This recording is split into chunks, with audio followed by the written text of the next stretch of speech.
Na verdade te digo que se alguém não nascer de novo, não pode ver o reino de Deus.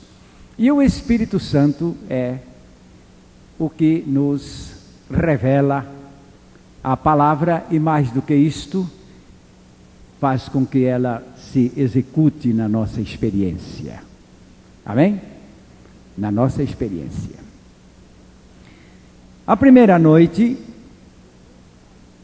abordamos que o novo nascimento é imprescindível.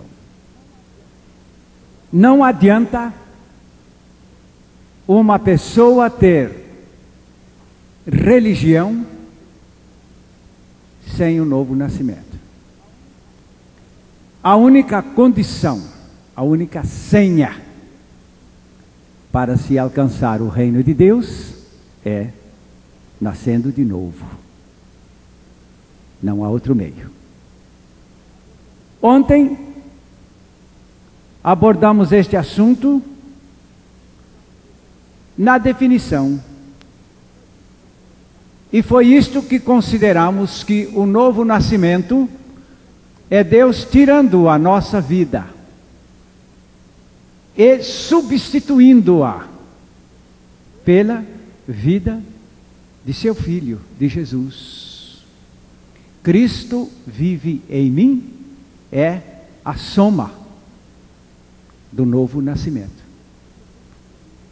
Se Cristo não é a sua vida, o seu novo nascimento é presunção, é falso, é nada.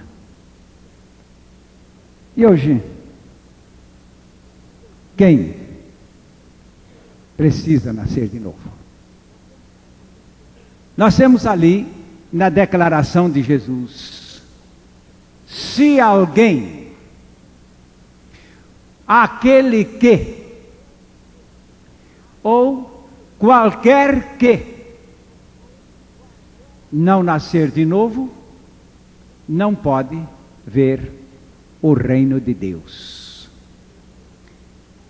Segundo o texto de Romanos 3, versículo 23, nós temos a palavra de Deus declarando que nenhuma pessoa excede ao estado único de toda a humanidade. Porque todos pecaram e destituídos estão da glória de Deus. Desde que a palavra apresente que todos pecaram, a necessidade.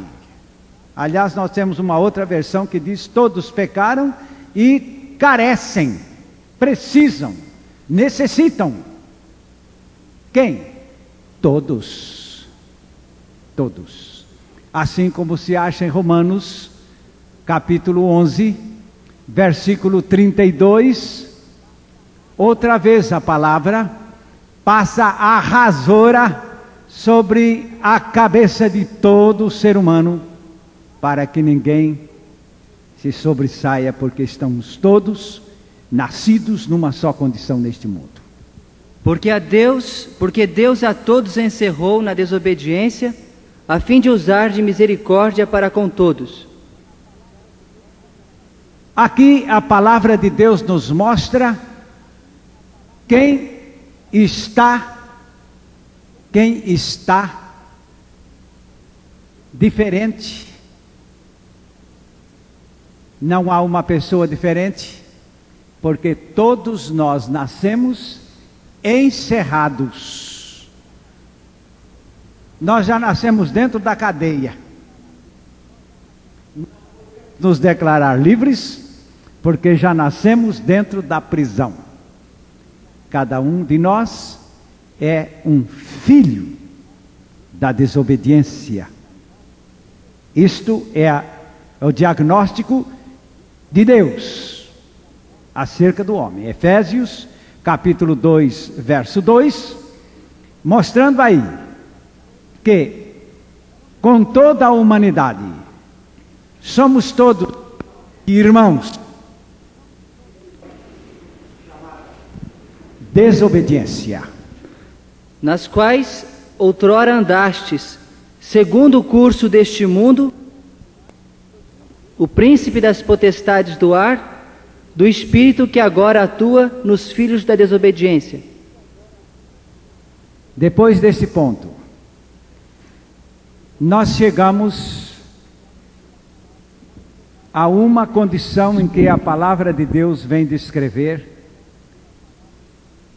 por que Deus considera toda a humanidade igualmente pecadora, igualmente transgressora, igualmente perversa.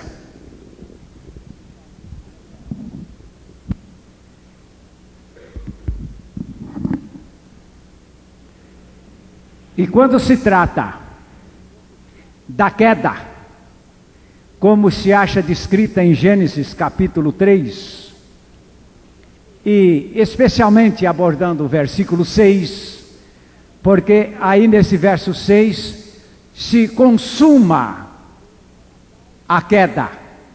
A raça humana cai nesse verso 6. Vendo a mulher que a árvore era boa para se comer, agradável aos olhos e árvore desejável para dar entendimento, tomou-lhe do fruto e comeu. E deu também ao seu marido, e ele comeu. Pronto. A raça humana foi degenerada. Perdeu a sua consistência básica. Assumiu a sua rebelião contra a vontade do seu Criador, porque Deus havia ordenado que não comessem daquele fruto. E agora, nesta queda, instituem-se 3 características do indivíduo perverso, do indivíduo ímpio, do indivíduo pecador.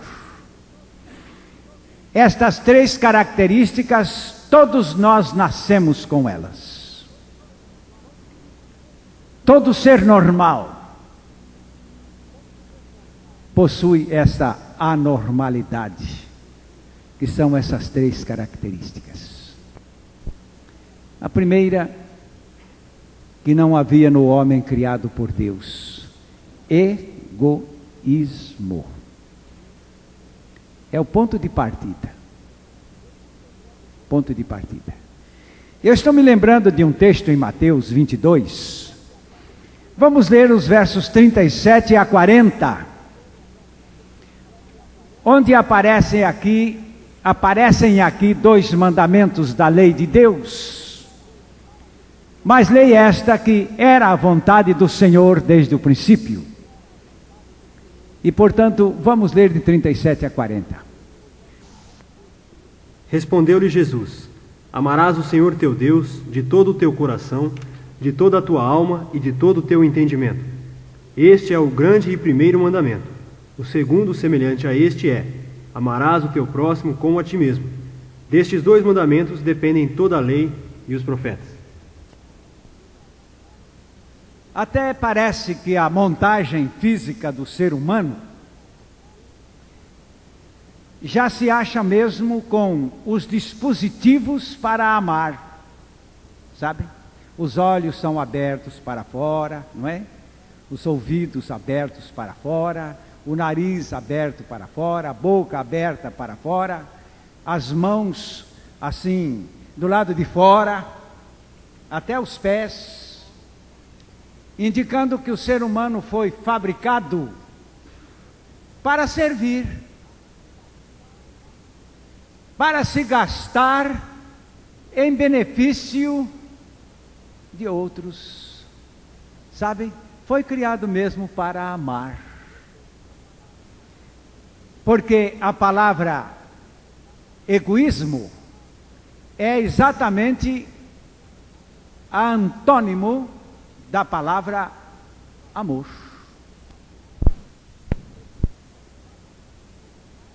Egoísmo é exatamente o contrário da palavra ou do amor. O ser humano que foi criado para amar, na queda, passou para o outro lado, tornou-se um animal racional, porém egoísta. Ao que nos parece, pior do que todos os animais irracionais, porque aqueles não são egoístas. Em Filipenses, capítulo 2, verso 21, nós temos a palavra nos mostrando aqui para onde se inclina o interesse. Pois todos eles buscam o que é seu próprio, e não o que é de Cristo Jesus. Cada um busca o seu próprio interesse. Todos buscam o seu próprio interesse, e não o de Deus, o de Cristo. E em segundo plano, não também o do próximo. Hoje nós temos um mundo que, para melhor explicar, vive um verdadeiro caos. Mas o ponto propulsor de todo este caos é exatamente o egoísmo humano. Eu estava pensando esses dias neste golpe que se tem dado ao setor da beneficência no nosso país. Uma coisa me magoou muito, não porque estivesse atingindo o meu interesse pessoal. Se eu estivesse fora disso, eu pensaria a mesma coisa. Porque não me magoa tanto quando os sequestradores arrancam aí 100 milhões, 200 milhões, 500 milhões de quem tem de sobra, paga e sobra muito ainda. Mas será que aqueles homens não pensaram que estariam tirando das pessoas mais sacrificadas, que são pessoas aposentadas, que já venceram o seu tempo de trabalho, e que esta aqui seria a sua mesada de misericórdia, que uma previdência providencialmente vem ao seu encontro, e esses homens têm coragem de meter a mão ali e tirar verdadeiras fortunas, verdadeiro um volume tremendo de valores. Ainda perguntei: onde está o amor? Onde está o amor? É a raça humana. É a raça humana. Outro dia, alguém me disse que uma pessoa foi acidentada. Acidentou-se com o carro e ele morreu. E então, quando chegaram lá as autoridades para levantarem o corpo, enfim, para atenderem aquele desastre, o defunto não tinha mais relógio, não tinha mais aliança, não tinha anel, não tinha carteira, não tinha mais nada, não tinha nem documentos. Levaram logo a carteira com dinheiro, documento, tudo. Roubar defunto, meus amados, é muito egoísmo, muito egoísmo. E agora, a palavra, quando nos descreve esta natureza humana, ou seja, esta característica da natureza humana, nós podemos notar em João 5:44 um outro aspecto deste egoísmo, que aliás ele está em todas as áreas neste mundo. O ser humano é egoísta circularmente, sabe? Para qualquer lado que ele vira, ele tem um sentido egoísta para se inclinar. Estou me lembrando da uma piada de rua que me contaram esses dias. Diz que convidaram o judeu dizendo, vamos até ali tomar alguma coisa. E ele então perguntou, tomar de quem? Mas ainda pensei comigo, não é só judeu. Todo mundo está interessado em tomar de quem. Vamos ler esse texto. Como podeis crer, vós os que aceitais glória uns dos outros, e contudo não procurais a glória que vem do único Deus? Nós temos nesta palavra glória a palavra honra. E quando nós falamos desta palavra egoísmo, eu posso agora já lançar a sua definição. Não quis lançar no começo. Agora já temos noção do que é o egoísmo. Então, o egoísmo é o indivíduo sendo o centro de si mesmo. Olhem, eu não encontrei uma definição melhor. Se alguém tiver, por favor, me ajude. Mas esta, para mim, é decisiva. O indivíduo como centro de si mesmo. É tudo para mim? É tudo meu? É comigo? E enfim, não se vai para outro lado. A menina, sempre conversando com a mamãe, como é comum as meninas conversarem muito com a mamãe, mas a mãe notou que a filha manifestava um egoísmo acentuado. Ela estava, por exemplo, pensando no seu aniversário. Olha, no dia do meu aniversário, mamãe, eu quero ganhar uma boneca, eu quero ganhar um par de sapato de tal cor, eu quero também um vestido assim, eu quero ganhar aquilo, eu quero ganhar aquilo outro, eu quero ganhar, eu quero ganhar, eu quero ganhar. A mãe ficou triste com aquela linguagem, quero ganhar, quero ganhar. Que coisa! E a certa altura, ela resolveu exortar a menina, dizendo, filhinha, por favor, o sentido da vida não é este. Nós não devemos pensar em ganhar, em ganhar, em ganhar. Minha filha, nós temos que pensar em dar. Sabe? Ganhar, ganhar, ganhar é egoísmo. Dar é amor. E a mãe passou-lhe uma exortação refinada. E a certa altura, ela pôs a mão em cima da mão da mãe e disse, concordo com a senhora. Não quero mais ganhar. Daqui em diante, eu espero só que me deem.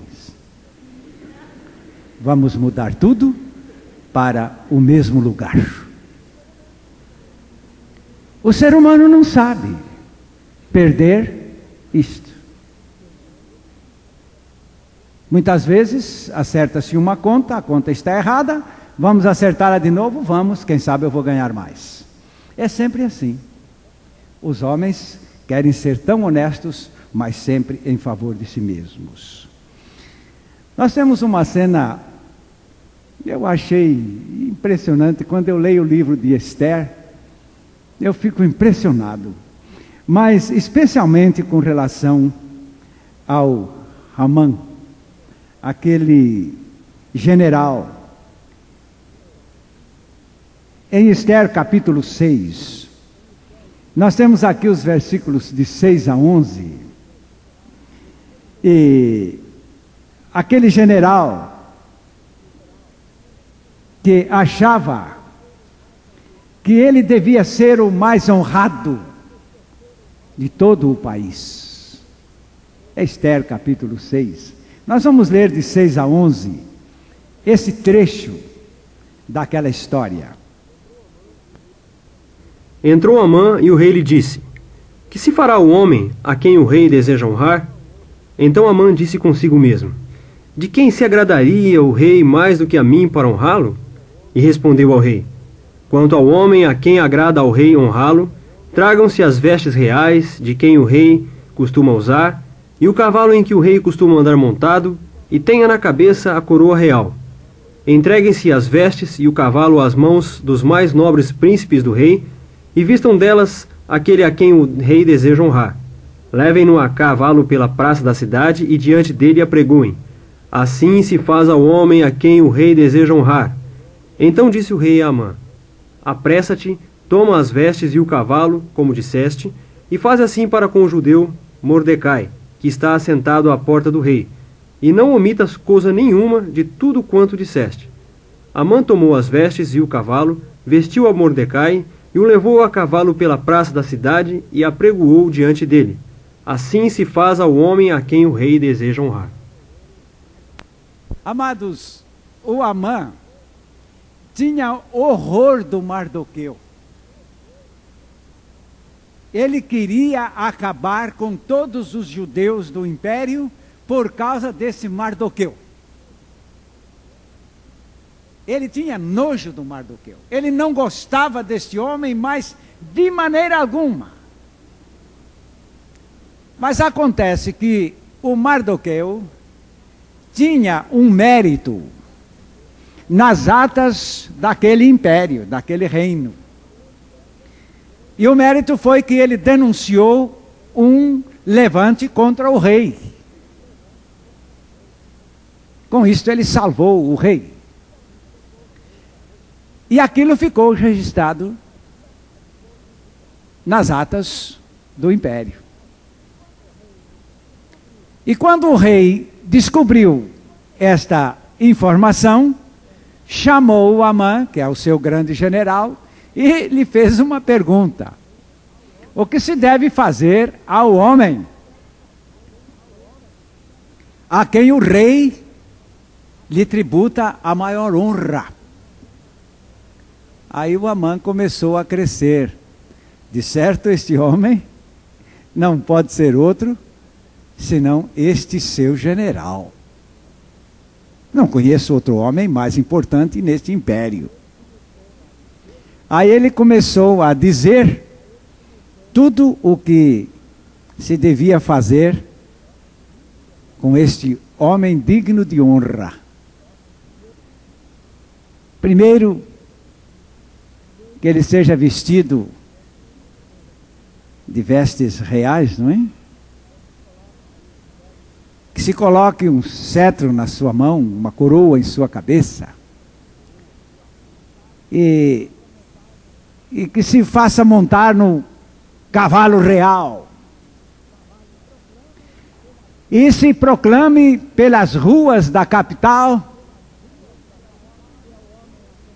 que este é o homem a quem o rei honra, a quem o rei tributa uma gratidão e louvor. O Amã estava certo que isto era com ele. Mas o rei lhe mostrou que ele estava se driblando a si mesmo. E disse: você vai fazer tudo isto como disse? Não deixe faltar um detalhe, mas isto é para ser oferecido ao Mardoqueu judeu. Ai, meus amados, o pobre do Amã teve que fazer aquilo. Devia ter feito de muito bom coração, não é? Com muito boa vontade. E ele fez, sustentou, cumpriu tudo aquilo que ele mesmo havia proposto. E diz a palavra lá na continuação, que não foi lido, que o homem voltou para casa até com indigestão, tontura, ânsia de vômito e uma porção de outras coisas mais. Eu creio que até com febre. Eu queria que vocês pensassem somente como a raça humana é doente pela honraria. É o egoísmo, meus amados. É o egoísmo. Que pena que não vamos poder ficar mais tempo tratando desta característica do ser humano. Todo mundo é isto. Eu sei que quando nós ouvimos a história de pessoas egoístas que foram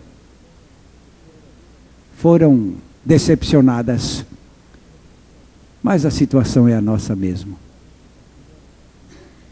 Eu me lembro daquele homem que encontrou-se com o sobrinho, e o sobrinho disse: tio, eu estou para roubar uma moça com quem eu quero me casar, eu gosto muito dela, e acontece que eu não tenho condições. Ele disse: ela tem pai? Tem, sim, senhor. Ah, então eu estou pronto a fazer tudo por você, porque eu só quero ver, a hora que você fizer isto, a cara do pai desta moça.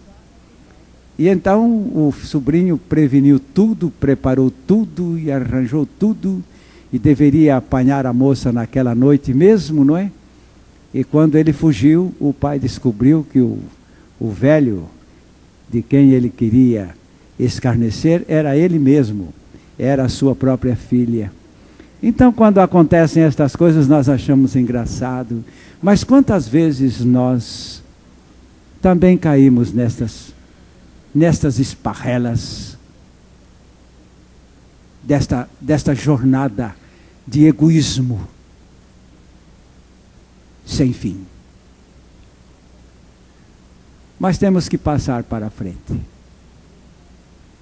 O ser humano, na queda, ficou constituído também de uma tendência chamada carne.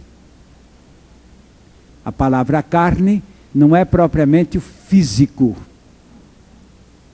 mas sim um lado maldoso. Aliás, o termo é sarcos, e significa escárnio, significa desrespeito, zombaria. É a palavra carne. Esta é produto do egoísmo. Os irmãos poderão notar que o egoísmo se inclina para o centro do indivíduo, satisfazendo todos os seus interesses, ou pelo menos procurando satisfazer todos os seus interesses. E o homem se vê insatisfeito, porque o egoísmo satisfeito não satisfaz, não resolve. Estou me lembrando de Alexandre o Grande, quando ele conquistou o último reino descoberto do seu tempo. Ele começou a chorar. E os seus grandes generais chegaram para ele dizendo: mas por que Vossa Majestade chora? Ele disse: choro porque conquistei todo o mundo descoberto do meu tempo. E com isto, Vossa Majestade não se acha satisfeita? Disse: não, eu queria que houvesse mais mundos para conquistar. É o egoísmo, sempre insatisfeito. Mas aí vem a tendência da coisa chamada carne. A carne não quer nada, com o aspecto egoísta das coisas. Ela quer uma satisfação. Ela quer ter os seus desejos, seus desejos cumpridos. Tudo que eu desejar, eu quero ver cumprido. E em Gálatas, capítulo 5, os versos 19 a 21,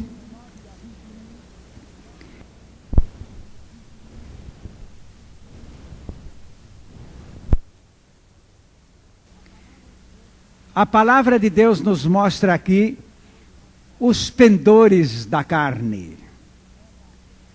Ela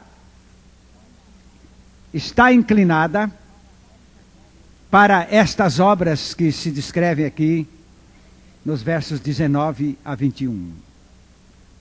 Ora, as obras da carne são conhecidas e são prostituição, impureza, lascívia, idolatria, feitiçarias, inimizades, porfias, ciúmes, iras, discórdias, dissensões, facções, invejas, bebedices, glutonarias e coisas semelhantes a estas, a respeito das quais eu vos declaro, como já outrora vos preveni, que não herdarão o reino de Deus os que tais coisas praticam. Segundo o apóstolo Paulo aqui nesse texto, ele não mostrou todas as obras da carne. Ele disse estas coisas e coisas semelhantes, ele disse no verso 21.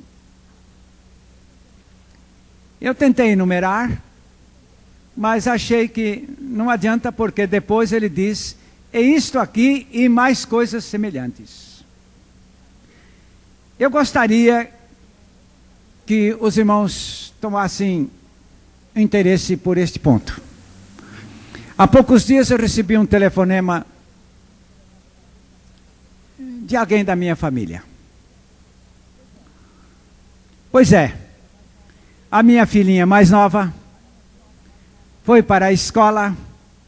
Eu não sei o que ela arranjou com as colegas, com outras crianças, que na saída da escola ela apanhou algo de ponta e foi ao carro da sua própria professora, carro novíssimo, com pintura metálica, e correu aquela peça várias vezes em volta do carro, causando um estrago praticamente total na pintura do carro.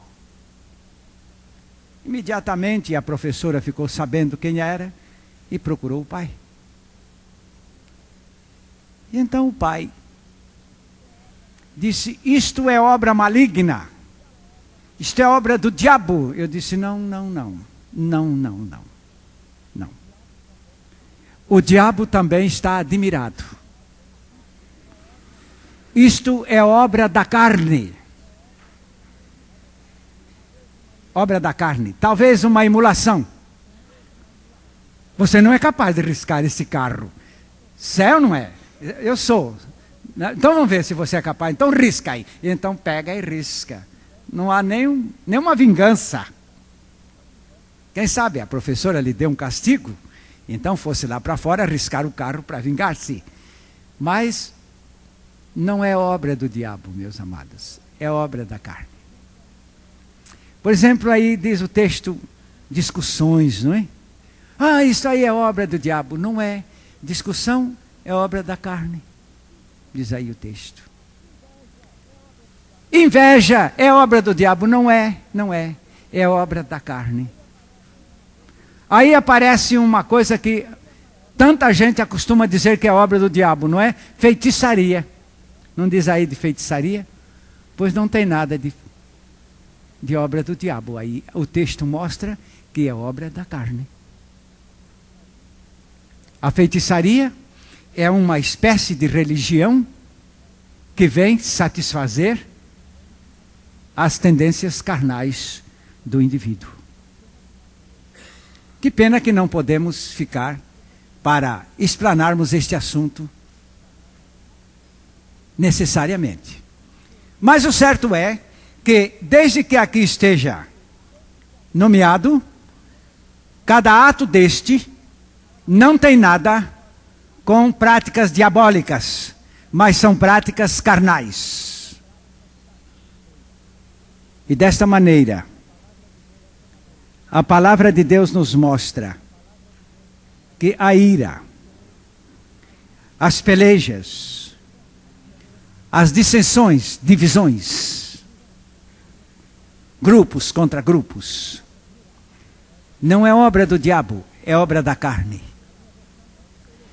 A minha versão diz heresia. Heresia, aquele ensino que não se apoia na palavra de Deus e nem confere com o sacrifício de Jesus. É heresia. Não é obra do diabo, é obra da carne. E vale a pena continuar pensando nessas coisas. A minha versão chega a apontar até o homicídio. Mas diz que o indivíduo nesta carne, no verso 21, não herda o reino de Deus. De vez em quando alguém me pergunta: o senhor acredita que existe o crente carnal? Eu tenho a resposta: sim, o crente carnal existe. Agora, não tenho coragem de dizer que o crente carnal vai para o céu, sabe? Porque esse verso 21 aqui me contradiria a esta altura, porque diz que os que tais coisas praticam, como é? Não herdarão o reino de Deus. De modo que existam. Agora, não creio na existência de uma nova criatura carnal. Isto não. Porque na regeneração, o indivíduo sai disso. E não entra mais nisso. Nós vamos adiante tratar deste assunto. Será que nós poderíamos passar, vamos ainda ao texto de Romanos 8, para tratarmos um pouco mais desta, a começar do versículo 6, até o versículo 8. Porque o pendor da carne dá para a morte, mas o do espírito para a vida e paz. Por isso o pendor da carne é inimizade contra Deus, pois não está sujeito à lei de Deus, nem mesmo pode estar. Portanto, os que estão na carne não podem agradar a Deus. Exato. É então esta tendência da depravação humana, chamada carnal, e diz o texto aqui que é inimizade contra Deus e jamais poderá agradar a vontade de Deus. Falando aos regenerados aqui neste verso 9, ele diz: vós, porém, vós quem? Vós que, pela lei do Espírito de vida, já estão livres do pecado e da morte. Vós, porém, não estáis na carne, mas no Espírito, se é que o Espírito de Deus habita em vós. Mas se alguém não tem o Espírito de Cristo, esse tal não é dele, é da carne. Depois de falarmos destas tendências da carne, nós temos um outro nome dado à inclinação do ser humano depravado, do ser humano pervertido. É homem velho.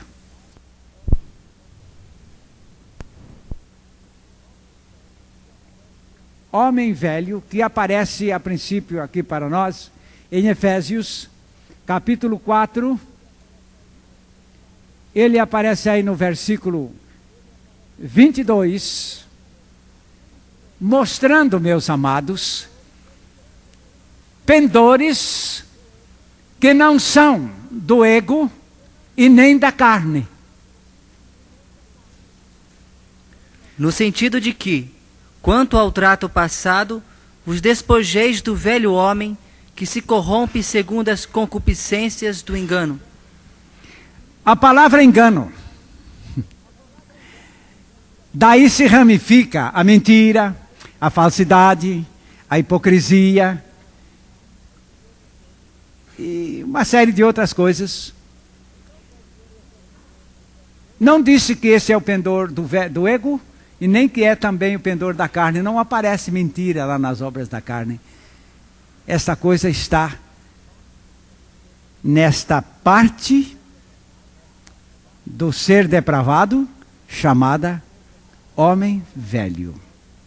A palavra homem velho pode ser traduzida também pelo termo velha natureza.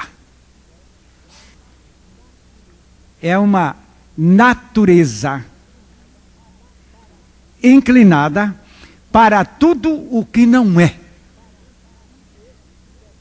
O homem velho é este que quer ser o que ele não é.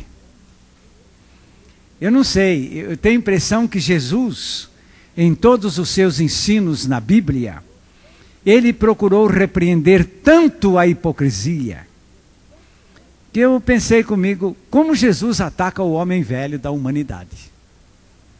Como ele vai longe? Olhem para o texto de Lucas, capítulo 12, versículo 1. Nós temos ali, nesta passagem, uma apresentação interessante sobre segurança. É segurança pública.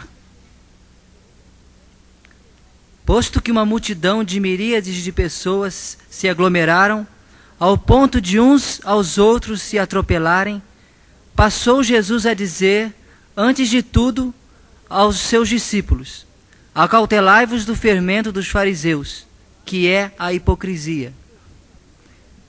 Parece que Jesus saiu do assunto.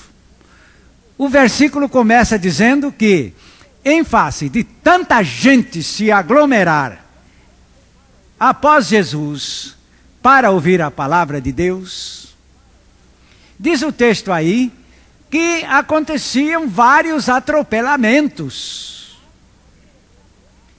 Gente que queria ser curada, pessoas fracas, pessoas com muletas, sem recursos para andar, agora metido no meio daquela multidão, era muitas vezes pisoteada ali, e gente até que morria. Em face disto, o Senhor Jesus alerta o povo dizendo: cuidado,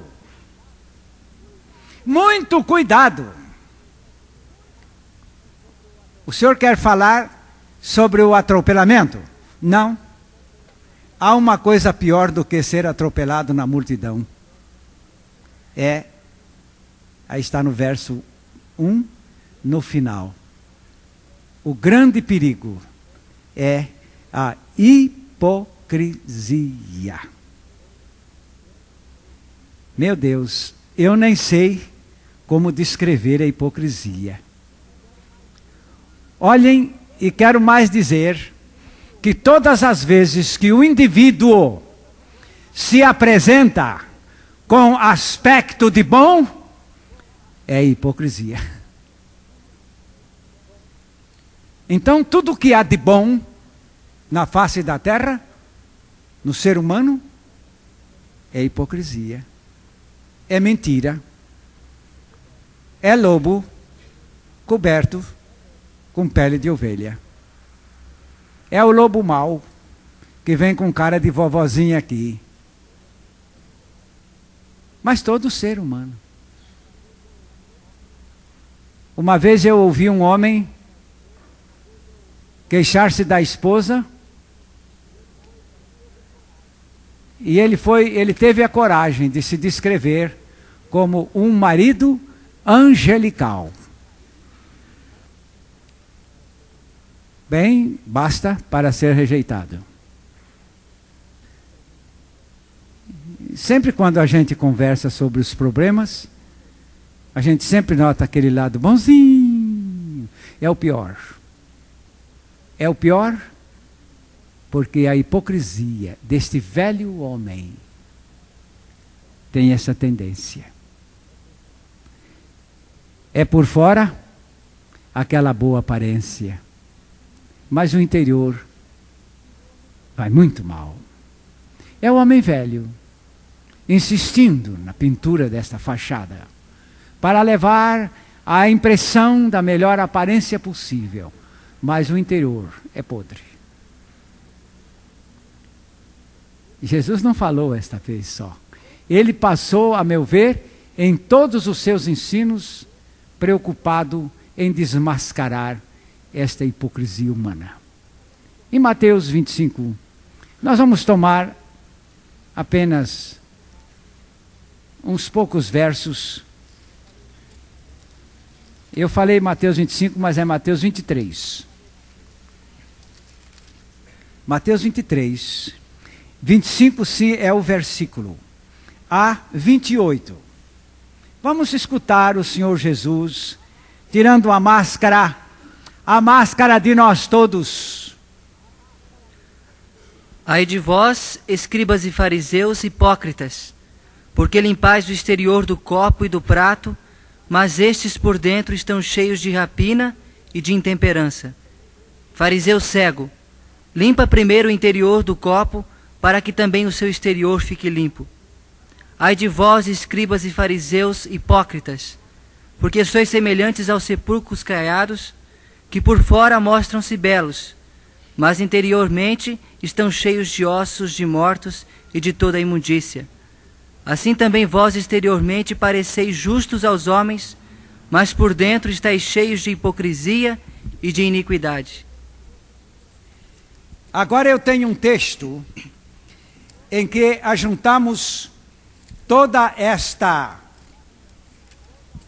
personalidade depravada, com suas características, como vimos aqui, ego, carne e homem velho, em que Deus ajunta esta personalidade com todos os seus defeitos, e em Isaías 22:14, que eu vou ler agora: mas o Senhor dos Exércitos se declarou aos meus ouvidos, dizendo: certamente esta maldade não será expiada até que morrais, diz o Senhor Jeová dos Exércitos. Está aí o diagnóstico e a receita do remédio. Qual é o remédio? Morte, morte e morte. Não é nem para ser usado antes ou depois da refeição. É morte antes da morte, é morte na hora da morte e morte depois da morte. Porque se um indivíduo não tem em si condições para ser aceito por Deus, então não tem mais nada. Melhor mesmo é morrer. Foi o que ele me levou a concluir de mim mesmo. Deus, eu preciso morrer. Eu preciso morrer. Foi o que ele fez na cruz do Calvário. Quando ele foi ali levantado, ele nos atraiu a si. E agora podemos chegar a Gálatas, capítulo 2, verso 20, na minha versão, que diz: eu estou crucificado com Cristo. Eu não vivo mais. Aqui está a morte do nosso eu. Graças a Deus. Longe de mim esteja a gloriar-me, a não ser na cruz de nosso Senhor Jesus Cristo, pela qual eu estou crucificado para o mundo. Eu estou crucificado. Quando Cristo nos atraiu inteiramente e integralmente, para que ali entrasse este nosso ego.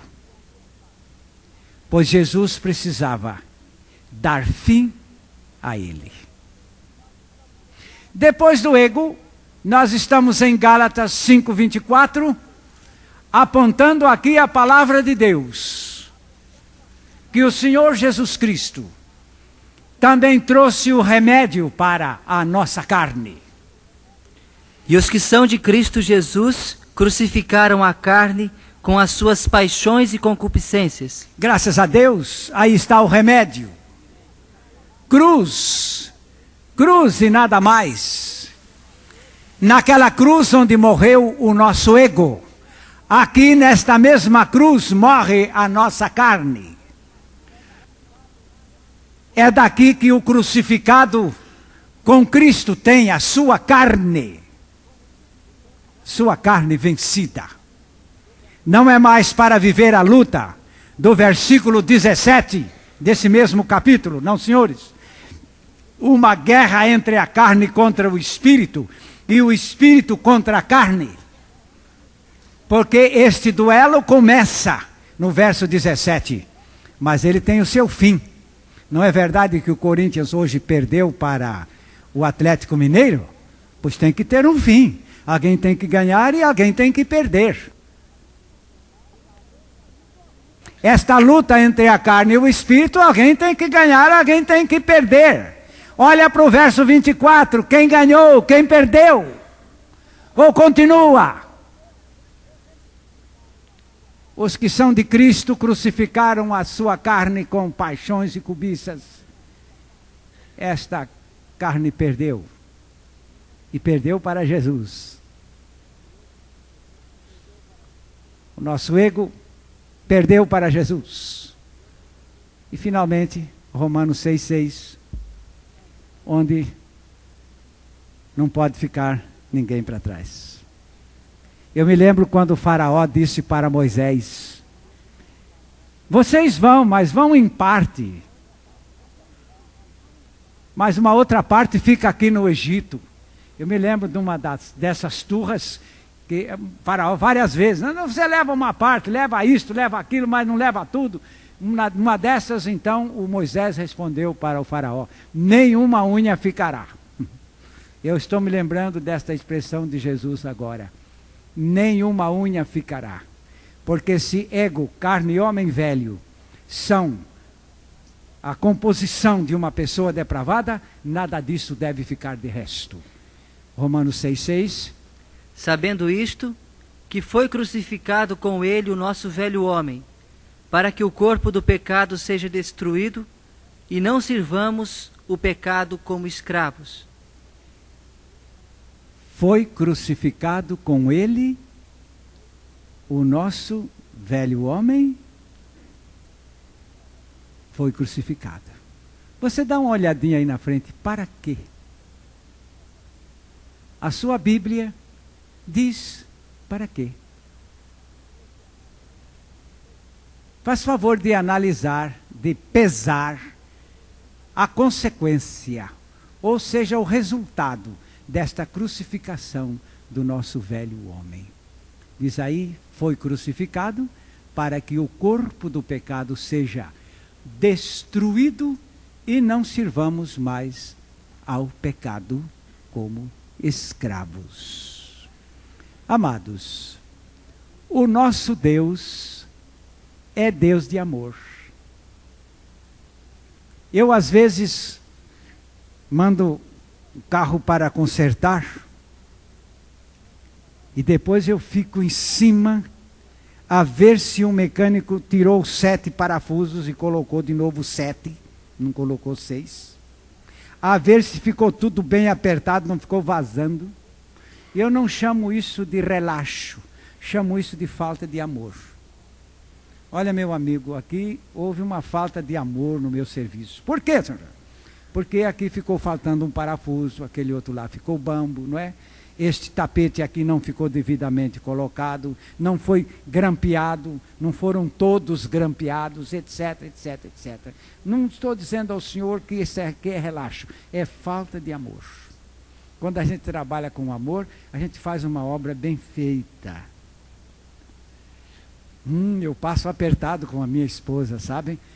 Mas eu sei por quê. Tudo isso é amor. É amor. Que eu gosto de ser relaxado. É tão bom ser relaxado, né? A gente trabalha menos. Mas ela não está em cima. Eu não chamo isso de outra coisa senão o amor. Porque ela também é assim consigo mesma. Então, não é uma imposição legalista, mas é um fato de que as coisas têm que ser feitas mesmo com o amor. Diz lá o texto, todas as vossas coisas sejam feitas com amor. Agora esse Deus que manda isto, faz isto, sabem? Faz isto. Então ele pegou, não ficou ribada. Não ficou ribada. Nada de ribada. Levamos tudo e tudo e tudo. Vamos pegar esse ego, vamos tocá-lo para frente. Vamos pegar logo em seguida o rabo, que é a carne, e logo atrás vamos levar esse velho homem. Vamos liquidar para que nada de resto fique aí a perturbar um regenerado. Porque então, perdidos o nosso velho homem, a nossa carne e o nosso ego, Cristo pode vir habitar dentro deste vaso. Regeneração é isto aqui. Amém?